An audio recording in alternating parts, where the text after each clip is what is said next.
ایک دانا آدمی کی گاڑی گاؤں کے قریب خراب ہو گئی۔ اس نے سوچا کہ گاؤں میں کسی سے مدد لے لیتا ہوں۔ وہ جیسے ہی گاؤں میں داخل ہوا تو دیکھا کہ ایک بوڑھا سا شخص چارپائی پر بیٹھا ہے اور اس کے قریب مرغیاں دانا چگ رہی ہیں۔ ان مرغیوں میں ایک باز کا بچہ بھی ہے جو مرغیوں کی طرح دانا چگ رہا ہے۔ وہ حیران ہوا اور اپنی گاڑی کو بھول کر اس بوڑھے شخص سے کہنے لگا کہ یہ کیسے خلاف قدرت ممکن ہوا کہ ایک باز کا بچہ زمین پر مرغیوں کے ساتھ دانا چگ رہا ہے۔ اس بوڑھے شخص نے کہا کہ دراصل یہ باز کا بچہ صرف ایک دن کا تھا۔ جب یہ پہاڑ پر مجھے گرا ہوا ملا، میں اسے اٹھا لایا۔ یہ زخمی تھا، میں نے اس کی مرہم پٹی کر کے اس کو مرغی کے بچوں کے ساتھ رکھ دیا۔ جب اس نے پہلی بار آنکھیں کھولیں تو اس نے خود کو مرغی کے چوزوں کے درمیان پایا۔ یہ خود کو مرغی کا چوزا سمجھنے لگا اور دوسری چیزوں کے ساتھ ساتھ اس نے بھی دانا چگنا سیکھ لیا۔ اس دانا شخص نے گاؤں والے سے درخواست کی کہ یہ باز کا بچہ مجھے دے دیں تحفے کے طور پر، یا اس کی قیمت لے لیں مجھ سے، میں اس پر تحقیق کرنا چاہتا ہوں۔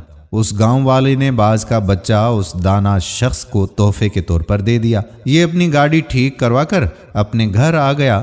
وہ روزانہ باز کے بچے کو چھت سے نیچے پھینک دیا کرتا تھا، مگر باز کا بچہ مرغی کی طرح اپنے پروں کو سکیڑ کر گردن اس میں چھپا لیتا تھا۔ وہ روزانہ بلا ناغہ باز کے بچے کو اپنے سامنے ٹیبل پر بٹھاتا اور اسے کہتا کہ تو باز کا بچہ ہے، مرغی کا نہیں، اپنی پہچان کر۔ اسی طرح اس نے کئی دن تک اردو، ہندی، پنجابی، سندھی، سرائکی، پشتو ہر زبان میں اس باز کے بچے کو کہا کہ تو باز کا بچہ ہے، مرغی کا نہیں، اپنی پہچان کر، اپنے آپ کو پہچاننے کی کوشش کر۔ آخرکار وہ دانا شخص ایک دن باز کے بچے کو لے کر ایک بلند ترین پہاڑ پر چلا گیا اور اسے کہنے لگا کہ خود کو پہچاننے کی کوشش کرو، تم باز کے بچے ہو۔ اور اس شخص نے یہ کہہ کر باز کے بچے کو پہاڑ کی بلندی سے نیچے پھینک دیا۔ باز کا بچہ ڈر گیا اور اس نے مرغی کی طرح اپنی گردن کو جھکا کر، پروں کو سکیڑ کر اور آنکھیں بند کر لیں۔ تھوڑی ہی دیر کے بعد اس نے آنکھیں کھولیں تو اس نے دیکھا کہ زمین تو ابھی بہت دور ہے۔ تو اس نے اپنے پر پھڑپھڑائے اور اڑنے کی کوشش کرنے لگا۔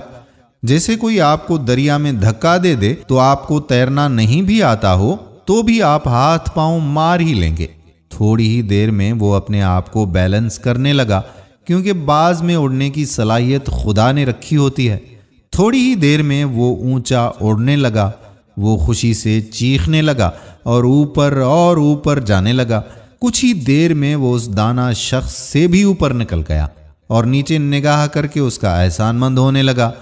دانا شخص نے کہا کہ اے باز، میں نے تجھے تیری شناخت دے دی ہے، اپنے پاس سے کچھ نہیں دیا۔ یہ کمال صلاحیتیں تیرے اندر موجود تھیں، مگر تو بے خبر تھا۔ دوستو، یہی معاملہ ہم لوگوں کے ساتھ بھی ہے۔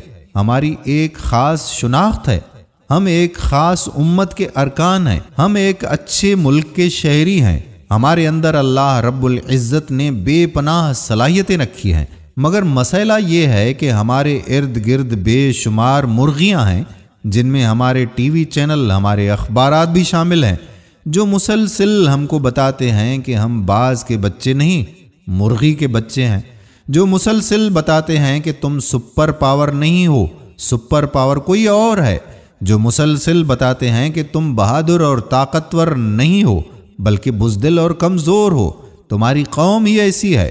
کامیابی کی شرط یہ ہے کہ ہم خود کو پہچاننے کی کوشش کریں تاکہ ہم بہترین امت اور بہترین قوم بن کر اس ملک کی تعمیر و ترقی میں اپنا کردار ادا کریں، نہ کہ ایک دوسرے سے لڑیں اور جھگڑتے رہیں۔ اللہ تعالی ہم پر اپنا رحم کرے، آمین ثم آمین یا رب العالمین۔ دوستو، ہم امید کرتے ہیں کہ ہماری آج کی ویڈیو بھی آپ کو پسند ضرور آئی ہوگی اور اپنے ملک کے باشندوں کے ساتھ اسے شیئر بھی کریں گے۔ آنے والی ویڈیو تک آپ کا اپنا میزبان قادر بخش کلہوڑو آپ سے اجازت چاہتا ہے۔ اپنی دعاؤں میں یاد رکھیے گا۔ اللہ حافظ۔